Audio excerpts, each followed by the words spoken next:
അനൂപ്, എൻ്റെ കല്യാണം ഉടനെ ഉണ്ടാവും. ഞാൻ ഒരുപാട് പിടിച്ചിരിക്കാൻ നോക്കി, പക്ഷേ നിനക്കൊരു ജോലിയും വരുമാനം ഇല്ലാത്തത് തന്നെയായിരുന്നു പ്രശ്നം.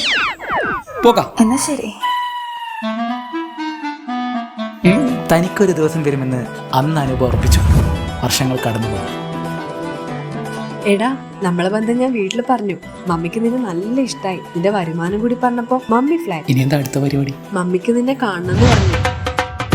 മമ്മി ഇതേ അവരെത്തി. ഒറ്റക്കാണോ വന്നേ? അല്ല, പപ്പയുണ്ട്. ഇതാണ് ആ ദിവസം. തന്നെ ഒഴിവാക്കി പോയ കാമുകയ്ക്ക് ഒരു ഷോക്ക് ട്രീറ്റ്മെന്റ് കൊടുക്കാൻ വീണ്ടും ഒരു വരവ്. തന്റെ മകൻ തന്നെ പോലെ അവതരിക്കാൻ വേണ്ടി അനൂപ് ഒറ്റ കാര്യം ചെയ്തോളൂ. അവനെ ഒരു സ്ഥലത്ത് ചേർത്ത് പഠിപ്പിച്ചു, ഫോൺടെക് എഡ്യൂക്കേഷൻ.